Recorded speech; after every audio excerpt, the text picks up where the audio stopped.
Some people believe that manipulation starts with big lies, with obvious betrayals, with clearly abusive behavior. But it's almost never like that. Most of the time, it all starts with something so small it seems insignificant. An interruption while you speak. A joke that puts you down, followed by "relax, it was a joke." A comment that sounds slightly disrespectful, but not enough for you to react without seeming exaggerated. And that is exactly where the danger lies. Because to you, that seems like a social blunder. For the manipulator, it's an experiment, a test. He doesn't want to hurt you at that moment. He wants to measure you. And maybe you've already experienced this without realizing it. You are talking normally. The mood seems light. Suddenly the person makes a comment that crosses an invisible line. It's not a direct attack. It is not a clear offense. But something in you feels. A little discomfort. A subtle tension in the chest. A silent doubt arising in the head. Did I misinterpret it? And then something curious happens. Instead of questioning the person, you question yourself. Maybe you've already laughed at something you didn't find funny. Maybe he pretended he didn't hear. Perhaps you responded politely to avoid embarrassment. Because deep down, no one wants to appear too sensitive. No one wants to be the person who creates the problem. But here's the part that almost no one notices. While you try to keep the mood pleasant, someone may be watching your every reaction, watching if you defend yourself, observing whether you swallow the discomfort, observing if you try to justify yourself, and that reveals more about you than any in-depth conversation. Social manipulators rarely attack directly at first.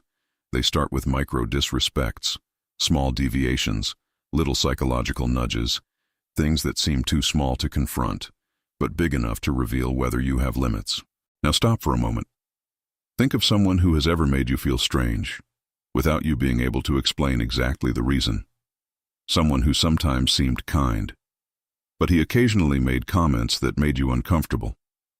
If this has ever happened to you, pay attention to what comes now, because there is a psychological pattern behind this type of behavior, and when you learn to see this pattern, you begin to notice something unsettling. Many people were not being unintentionally rude. They were evaluating you, in silence. And the most disturbing detail of all is this. The first disrespect is almost never the real attack.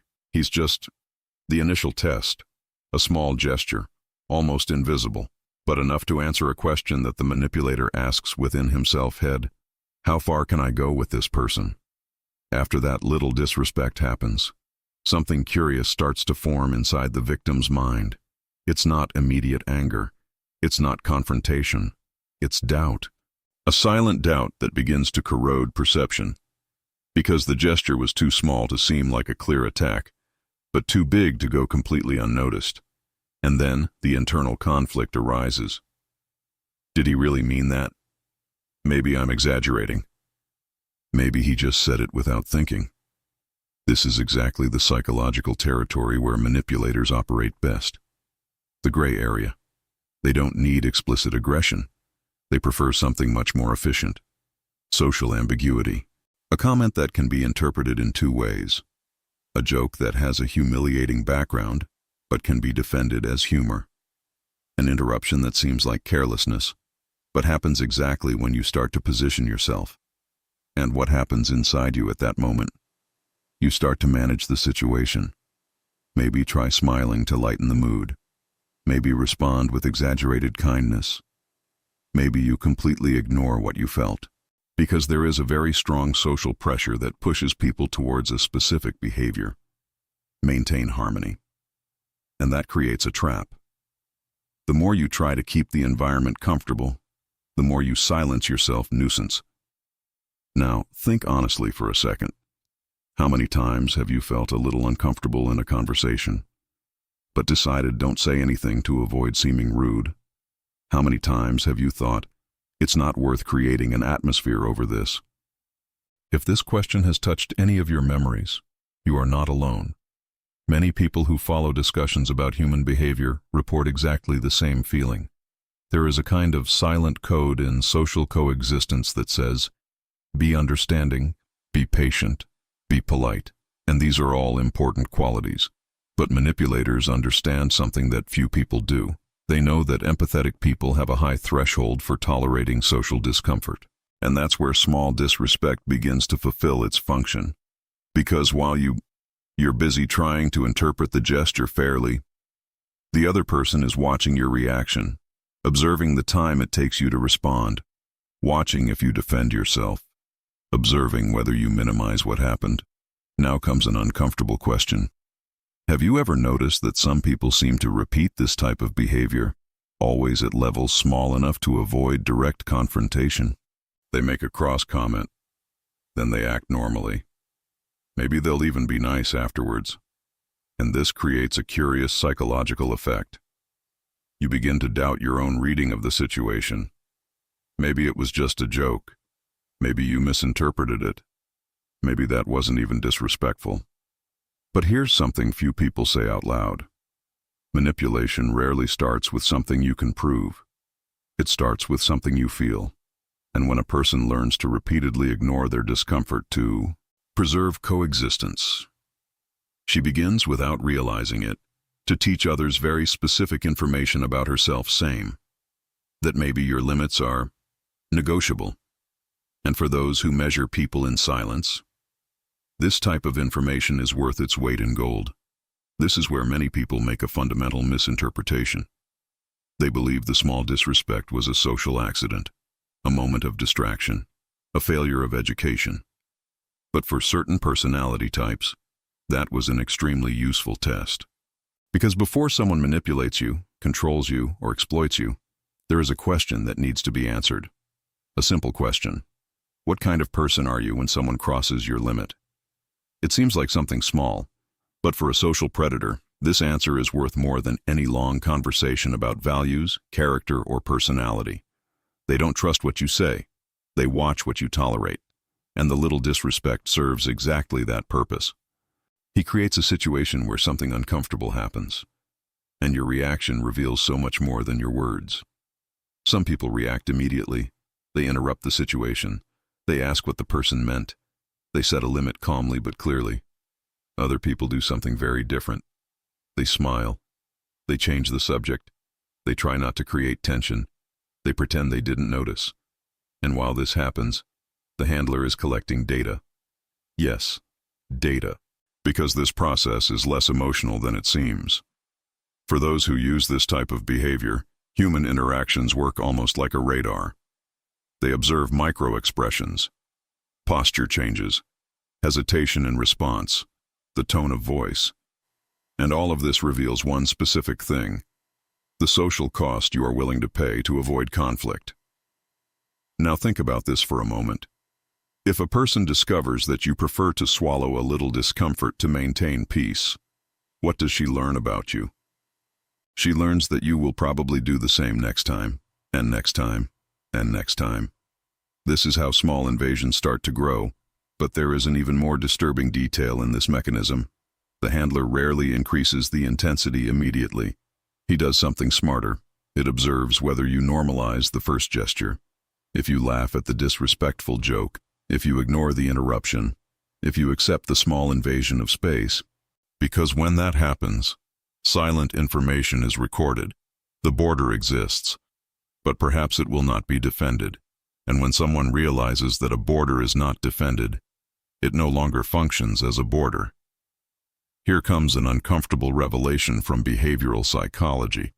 People who use manipulation rarely start out trying to dominate someone. They start by trying to assess vulnerability. They want to know, does this person really need approval? Does she avoid conflict at all costs? Does she have trouble saying no? Does she tolerate discomfort to be accepted? Because when these answers appear, the game changes. Now the handler is no longer testing, he is mapping. And since that map exists, small disrespect is no longer just an isolated gesture. It becomes the first point of a silent strategy, a strategy that many victims only realize when the territory has already been occupied. When you start to see this mechanism, something curious happens. You begin to recognize certain behaviors that previously seemed like just just everyday things. Coexistence. Little moments, small gestures, small deviations that don't seem serious enough to warrant a confrontation, but they leave a strange feeling in the air. And the most disturbing thing is that these micro-disrespects almost always follow very similar. One of the most common happens during conversations. You are explaining something, developing a reasoning, when the person simply interrupt, not to add anything relevant, but to shift the focus of the conversation to herself. Sometimes it's subtle. She got to speak louder, cut your sentence in half, or simply ignore what you said and introduce another topic. And if you look closely, you'll see something interesting. This rarely happens when you are saying something superficial, but it appears exactly when you start to gain space in the conversation, when your presence begins to be noticed. Another very common pattern appears disguised as humor. The person makes a joke about you, maybe about the way you speak, maybe about something you said minutes ago, maybe about something personal you shared. The people around laugh, and if you show any discomfort, comes the classic phrase, "Calm down, it was just a joke." Now pay attention to the logic behind this. If you accept the joke, the comment is validated. If you react, you risk appearing too sensitive. It's an extremely efficient type of social trap. But the micro-disrespects don't stop there. There is also the delay test. You send an important message, the person sees, and he just ignores it, for hours, sometimes days. Then he responds as if nothing had happened. No explanation, without acknowledging the delay. To many people, this just looks like disorganization. But in certain contexts, it's a small exercise of power, a silent way to show who controls the pace of the interaction. Another curious behavior involves minimization. You express an opinion, maybe something that really matters to you, and the answer comes quickly, but not to discuss the idea. It comes to lessen the weight of what you said. That's not that important. You're thinking too much. That's all in your head. It's not a direct attack. It's something more subtle. It's as if your perception of reality is slightly pushed to the side. Now here comes something that few people realize. These gestures alone seem small, but together, they build something. They build a dynamic where a person begins, little by little, to take up more space psychological, while the other begins to adjust, speaking more carefully, thinking twice before taking a position, trying to avoid new uncomfortable situations. And if you look back on your own history, perhaps you recognize a time when this happened. Maybe in a friendship, maybe in a work environment, maybe in a relationship. At first it was just details, things too small to warrant discussion, but little by little, you began to feel like you needed to measure your words, choose better what you say, or even avoid certain topics. And it is at this point that the true function of small disrespect reveals itself. It was never just about that moment. It was about observing something very specific about you, your reaction, your tolerance, your emotional limit. Because for those who observe people as psychological territory, every small gesture is a silent question, and your every silence ends up being interpreted as a response. When a person uses these small slights as a form of test, they are not just causing an uncomfortable situation. She is observing something very specific about you, your emotional reaction. Because for a social manipulator, the gesture itself is not the most important part. The most important part is what you do after it. Imagine the scene. Someone makes a joke that crosses a subtle line, something that puts you down, but in a light enough way that it just seems like humor. At this moment, many people do something automatic. They laugh, even without finding it funny, and that little laugh sends a powerful psychological message. He says, "I felt the discomfort, but I'm willing to suck it up to keep the mood going." Pleasant. Now think about what someone who observes people with a strategic eye might interpret from that. He doesn't just see education, he sees tolerance for disrespect. Another behavior often observed in this type of situation is excessive explanation. Maybe you've already experienced this. The person makes a rude comment, and you feel the need to justify yourself. You explain better what you meant. Explain why you did that. Explain that you had no intention of offending anyone. And without realizing it, you change your position in the dynamics. You go from someone who suffered the slightest disrespect to someone who is trying to explain yourself. This is an extremely revealing psychological move, because it shows something about your priority at that moment. You are not defending the limit. You are trying to restore approval. Now notice another very common pattern. When someone crosses a social boundary and notices you trying to make light of the situation, that person learns something about their behavior under pressure. She learns that you prefer to resolve tension by decreasing yourself, and that is information. Lots of information. People who use manipulation do not need direct confessions about their insecurities. They observe behaviors. They notice when someone apologizes for something he didn't do. When someone laughs at a slight humiliation. When someone accepts being interrupted repeatedly. And little by little, a psychological portrait begins to form. Now think calmly. How many times have you responded to a little disrespect by trying to keep the peace? How many times have you decided that it's not worth arguing about? If this question touches on something you have already experienced, you are part of a huge group of people, educated people, empathetic people, people who prefer to preserve coexistence rather than enter into conflict. But there is an uncomfortable truth that is rarely discussed. For certain personality types, this behavior is not seen as maturity. It is seen as psychological accessibility. It means that maybe you are someone who can be pushed a little, maybe a little more, maybe one more time. And when a person realizes that small invasions are not met with clear resistance, something changes within the dynamic. The test ends. Now there is a hypothesis. A silent hypothesis that begins to guide behavior from then on. The hypothesis that you may be a person who accepts more than you should, just to avoid the burden of confrontation. And for those who manipulate human relationships as territory, this discovery could be the beginning of something much bigger than that small gesture initial. There is a deep reason why so many people fall into this type of dynamic, and it has nothing to do with weakness. In fact, it often happens to exactly the kind of person society usually considered mature.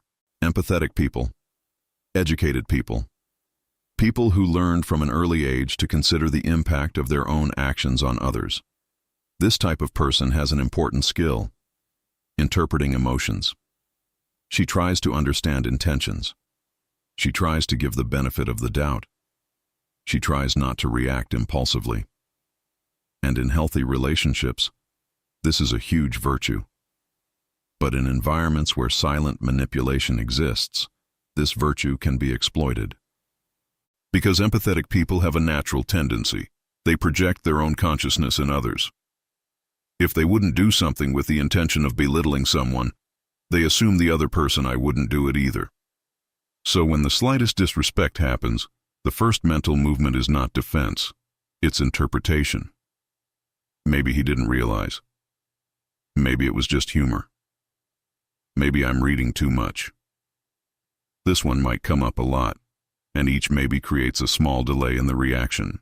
Meanwhile, the manipulator isn't trying to understand you in the same way. He is seeing results. If the gesture crosses its limit and nothing happens, this information is recorded. Here is a short phrase that completely changes the way we see this type of situation. Kindness is not a problem. But kindness without clear boundaries can become an invitation. This phrase may seem harsh at first glance, especially for those who have always believed that being understanding is the best way correct. But there is an important difference between understanding and unlimited tolerance. An understanding person understands mistakes. A person without clear boundaries absorbs repeated behaviors that were never mistakes. Now think about something simple. If someone accidentally steps on your foot and apologizes, the gesture ends there. But if someone steps on your foot, they notice that you don't react, and you repeat the gesture for days, then maybe it's no longer an accident. Maybe it's observation. And here something happens that many people only realize much later. They begin to adapt to each other's behavior. They start to mince words. They begin to avoid topics. They start trying not to cause small tensions, and slowly the relationship reorganizes, but not in a balanced way. It reorganizes itself around the person who pushes limits. Now stop for a moment. Think about a situation in your life in which you tried to be extremely understanding of someone, even when something inside you said there was something wrong. Maybe in a friendship, maybe in a relationship, maybe in a professional environment. If this has ever happened to you, there's a good chance you weren't being weak. You were being human. I was trying to interpret the situation as fairly as possible. The problem is that manipulators count on exactly that. They know that conscientious people prefer to investigate intentions before reacting, and while you try to understand, they continue to watch.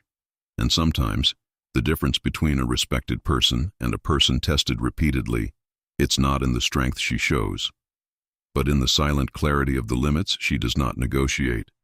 There is a specific moment when this dynamic begins to change. And interestingly, it's not when you learn a sophisticated communication technique. It's not when you become more aggressive. Not even when he decides to confront everyone. Change begins in something much quieter. It starts when you start to recognize the test in the moment it happens. Because until then, the manipulator benefits from one very simple thing: your hesitation. While you try to interpret the gesture, time passes. The conversation continues. The situation dissolves. But when you start to see small disrespect as a possible test, something changes within your posture. You don't need to react with drama. You don't need to create an explosive confrontation. In fact, often the most powerful answer is extremely simple.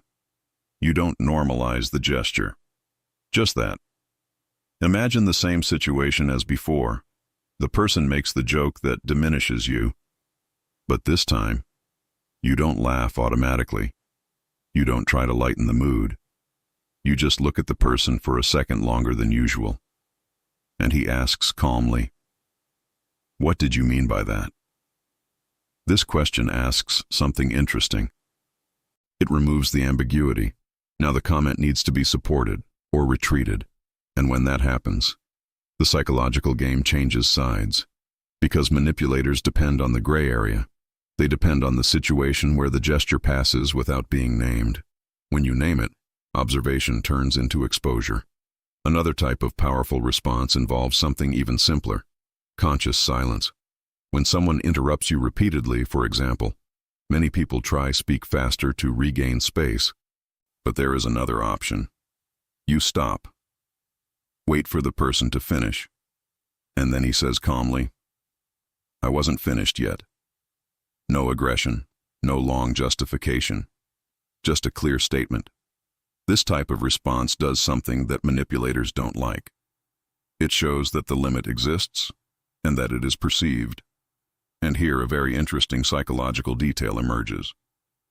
People who test limits often look for paths of least resistance. When they find someone who recognizes the test and doesn't automatically absorb it, they start recalculating. Not because they were morally convinced, but because the dynamics are no longer predictable. Now there is something new in the interaction: conscience. Now think honestly. How many times have you let an uncomfortable comment slide, simply because I didn't want to create tension at that moment? If this has ever happened to you, there is no reason to blame it. Most people have been taught to prioritize social harmony. But there is a huge difference between harmony and silent self-effacement. When you start to realize this, something curious happens. You don't become a tougher person. You become a clearer person. And light people have an immediate psychological effect on the environment. They don't need to fight for space. They simply don't give up that space without realizing it. And for those who measure people through small tests, this is the exact moment when you stop feeling like easy territory to explore. In the end, the little disrespect was never really about politeness, humor, or distraction. It was about observation, about measuring psychological territory, about discovering how far one can advance without encountering resistance.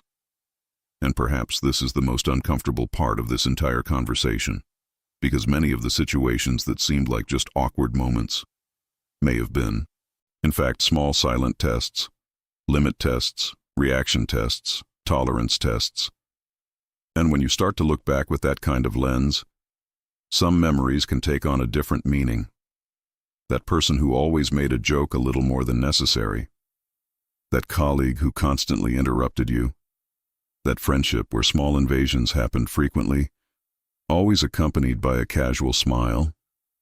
At the moment, it seemed isolated. But looking now, maybe there is a pattern. And recognizing this pattern is not about becoming suspicious of everyone. It's not about living in a constant state of alert. It's about developing a different kind of perception, an insight that understands something simple but deeply important. Respect rarely disappears all at once. It usually disappears within millimeters. Small gestures, small comments, little pushes. And when these gestures don't meet any kind of clear limit, they start to become repeat. Then they expand. Then they become part of the dynamic. Now here is something that deserves to be said clearly. Noticing these tests does not mean you need to react aggressively. Most of the time, all that changes the game is something much quieter. Conscience. When you recognize small disrespect for what it can be, you stop react automatically. You watch, you measure, you decide if that deserves space in your life. And this change, in itself, already completely alters the way certain people interact with you. Because manipulators rarely seek out difficult conflicts. They look for easy paths, paths where small invasions go unnoticed, paths where discomfort is swallowed in the name of coexistence. But when you start to see the game, the environment changes. And sometimes the most powerful change isn't an argument. It's not a confrontation. It's simply the moment you notice something that previously seemed invisible. And from that moment on, certain things stop happening. If this reflection reminded you of specific situations in your own life, it's worth it. Stop for a moment and think about them calmly, because many people only notice this pattern too late. And the sooner you start recognizing these little tests, the sooner you learn something essential about human relationships. True respect rarely needs to be demanded, but clear boundaries almost always need to be perceived. And there is one final silent truth about all of this. A little disrespect doesn't just reveal who is trying to measure you, it also reveals something much more important. The moment when you finally start to measure who deserves to stay around.